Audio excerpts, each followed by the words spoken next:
कैसा चल रहा है तुम्हारा आजकल? क्या तुम नई चीजें सीख रहे हो? उम्मीद है तुम नई चीजें सीख रहे होगे। अगर नहीं सीख रहे तो चलो कोई दिक्कत नहीं, कल सीख लेना। लेकिन आज की वीडियो बड़ी इंटरेस्टिंग होगी भाई, क्योंकि ये काफी नजरिया बदल सकती है तुम्हारा। To be honest I try my best कि मैं चीजों के ऊपर जितनी बेटर तरीके से मैं बात कर पाऊं उतने बेटर तरीके से बात करूं। सो हाँ, डायरेक्ट स्टार्ट करता मैं। तो कितनी बार ऐसा हुआ है तुम्हारे साथ कि तुम इंस्टाग्राम की रील्स है जो स्क्रॉल कर रहे हो और तुम्हें दिल में कुछ फील हुआ, लाइक तुम्हें ऐसा फील हुआ कि तुम बदल गए? क्या तुम्हारे साथ ऐसा हुआ है कभी? पर्सनली मेरे साथ इतना खास कभी कुछ हुआ नहीं। मेरे को बिल्कुल ऐसा नहीं होता कि जिम की रील देखूं तो मेरे को मोटिवेशन आ गया, सैड सॉन्ग देखा तो डिप्रेशन आ गया, अल्फा की कोई एडिट देखी तो एटीट्यूड, एल्टीट्यूड, लॉन्गिट्यूड, सोलिट्यूड आ गया। कुछ नहीं होता मेरे साथ ऐसा। लेकिन अगर तुम्हारे साथ ऐसा होता है तो वो ग्रोथ नहीं है भाई, वो कंट्रोल है लिटरली तुम्हारे ऊपर। तो क्या तुम्हें वो चिरैया सीरीज याद है या फिर मिसेस मूवी? क्योंकि काफी सीरियस इश्यूज को रेज करती है और मैंने उनके ऊपर 2 वीडियोस भी बनाई थी। मिसेस के ऊपर एक अलग वीडियो बनाई थी, चिरैया के ऊपर एक अलग वीडियो बनाई थी। मिसेस वाली तुम्हें शायद मिलेगी नहीं क्योंकि मैंने चैनल थोड़ा रीसेट मारा है, लेकिन हाँ, चिरैया वाली सीरीज तुम्हें मिल सकती है। मैं कमेंट सेक्शन के अंदर लिंक पिन कर दूंगा, अगर तुम्हें देखना हो तो देख लेना, अगर तुम्हारा मन हो तो। लेकिन हाँ, एक बात है, जिस टाइम पे ये दोनों चीजें रिलीज हुई थी, सीरीज और मूवी, तो इंटरनेट के जो कुछ बंदे हैं ना जो बुखला गए थे, लिटरली ट्रेंड बन गए थे। ज्यादातर आदमी लोग ही थे वो जो मीम्स बना रहे थे, इनके ऊपर रील्स और जोक्स निकाल रहे थे कि भाई ये होता ही नहीं है, रियल में एग्जिस्ट ही नहीं करता। और उनका तो मुद्दा मैं समझ ही नहीं पाऊंगा कभी, और ना मेरे को समझना चाहता मैं उनका। बट मैं उनके बारे में आज बात भी नहीं कर रहा क्योंकि उनके बारे में काफी सारे लोग ऑलरेडी बात कर चुके हैं। उनको कॉल आउट काफी सारे लोगों ने कर रखा है कि कैसी मेंटालिटी, कैसी घटिया मेंटालिटी है इन लोगों की। लेकिन मैं एक पर्टिकुलर ट्रेंड के बारे में बात करना चाहता हूं जो कि चिरैया के टाइम के रिलीज के कुछ टाइम बाद ही स्टार्ट हुआ था, जिसके अंदर कुछ ऐसा होता कि ऊपर है मूवी के पोस्टर्स लगा दिए जाते और नीचे लिखा जाता मी आफ्टर वॉचिंग दीज। और उस वीडियो के अंदर क्या हो रहा होता कि जो पत्नी होती या फिर गर्लफ्रेंड होती लिटरली पूजा कर रही होती अपने पति की। अब देखो, काफी सारे लोगों को ये लगेगा ये चीजें काफी नॉर्मल है, और काफी सारे आप सुन के कहोगे ना ना ना, पति की है ना पूजा नहीं करनी चाहिए, लात मारो इसको। तो भाई मैं दोनों बातों से डिसएग्री कर रहा, मेरा थोड़ा पॉइंट अलग है इस वीडियो में, थोड़ा समझने की कोशिश करना। अब ट्रेंड का कुछ पॉइंट ऐसा है कि ये दोनों कंटेंट देखने के बाद है जो लड़कियां हैं वो एक्स्ट्रा लविंग हो गई अपने पति के प्रति या फिर अपने बॉयफ्रेंड के प्रति। पहली लुक में है ना ये काफी पॉजिटिव लगेगा, काफी प्यार लगेगा, काफी केयरिंग सा लगेगा भाई, बट डीप डाउन अगर तुम इसके बारे में थोड़ा सोचो ये बहुत अजीब नहीं लग रहा तुम्हें? लाइक आई अंडरस्टैंड कि ये फनी वे में है, बट कुछ लोग ऐसे होते हैं, दैट्स व्हाई मैं बात कर रहा हूँ इस चीज पे। मेरा सवाल ये है कि क्या किसी को नॉर्मल बनने में एक शो लगता? लाइक आई अंडरस्टैंड किसी की पूजा लिटरली नहीं करनी चाहिए किसी को, वो भी इंसान ही है। आई अंडरस्टैंड द पॉइंट, वो एग्जैजरेट करा जा रहा है उस रील के अंदर, लेकिन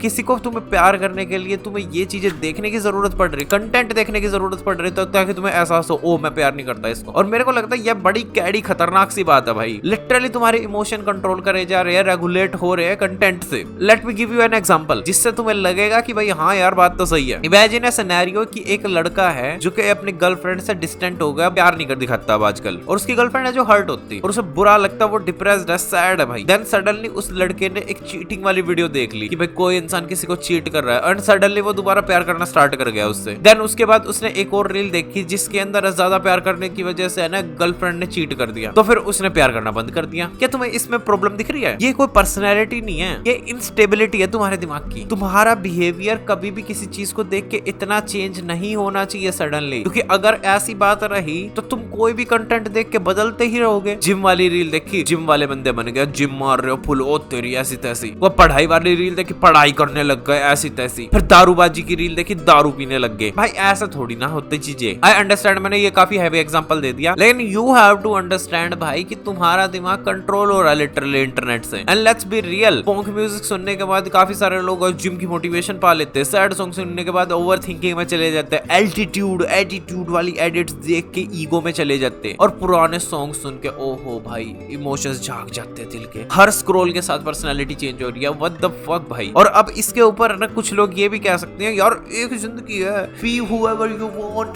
जो तुम्हें बनना है जाओ बनो यार, स्ले कर दो। श्योर आई अंडरस्टैंड, बट इस प्रोसेस के बीच में अपने आप को तुम मत खो यार। पूरी जिंदगी है तुम ऐसे ही डायरेक्शनलेस घूमोगे, अलग अलग पर्सनैलिटीज कैरी करके, हर रील के साथ, हर मूवी के साथ, हर सीरीज के साथ तुम बदलते जाओगे क्या? और मेरे को ऐसा लगता कि तुम्हारा प्यार, रिस्पेक्ट, बिहेवियर और ये सारी चीजें जो होती हैं ये क्या किसी शो के मोहताज है, बाहर की चीजों पे मोहताज है? लाइक वो उस पर डिपेंड करता क्या? यानी तुम्हारा ये सारा सब कुछ चीजें है ट्रेंड्स पे डिपेंड होनी चाहिए, बट इन रियलिटी तुम्हें चीजों से सीखनी चाहिए, उन्हें कंट्रोल नहीं करने देना चाहिए खुद को। क्योंकि अगर उस कंटेंट से तुम्हारा इमोशन आ रहा है तो इमोशन उस कंटेंट की वजह से या बाद में फेड भी हो जाएगा। और असली प्यार, रिस्पेक्ट, बिहेवियर है ना डिसिप्लिन के साथ ही आता। और प्यार ये गुच्चू मुच्चू नहीं होता भाई, नहीं होता। होता, प्यार का बहुत अलग ही मीनिंग होता है। ये चीजें तुम्हें पता नहीं इंटरनेट पे क्या भाई बहुत फक्ड अप है, बहुत लाइक तुमने ना नोटिस ही नहीं करी चीजें अभी तक तुमने कुछ ज्यादा सीखा ही नहीं। अगर तुम ऐसे रेगुलेट हो जाते हो इन चीजों से, अगर तुम्हारा इन चीजों से बिहेवियर रेगुलेट होता है तो तुम समझदार नहीं हो इतने, तुम डम्ब इंसान हो। क्योंकि एक समझदार इंसान है ना कभी भी बाहर की चीजों से है ना ऐसे रेगुलेट नहीं करता अपने इमोशंस को, वो ज्यादातर सीख लेता, समझ लेता चीजों को, ओ ये भी चीजें एग्जिस्ट करते हैं। और अगर तुम्हें किसी चीज की फील आ रही है इसका मतलब ये नहीं है कि वो ट्रांसफॉर्मेशन की जरूरत है तुम्हें वहां पे। ऑब्वियसली अगर वो अच्छा है और तुम कंटिन्यूअसली कर सकते तो अच्छी बात है। बट प्लस एक और बात है कि इस रील में है ना यू हैव टू अंडरस्टैंड कि ओवर एग्जैजरेट करके भी दिखा रखा है। किसी भी लड़की को अपने पति की बिल्कुल पूजा करने की जरूरत नहीं है, बस एक रिस्पेक्ट देना इनफ है। और ये दोनों जेंडर्स के लिए कहूंगा मैं, हर किसी इंसान के लिए ही कहूंगा मैं कि एक इक्वल रिस्पेक्ट डिजर्व हर कोई करता भाई, अनटिल और अनलेस वो गलीच आदमी ना हो या फिर गलीच औरत ना हो।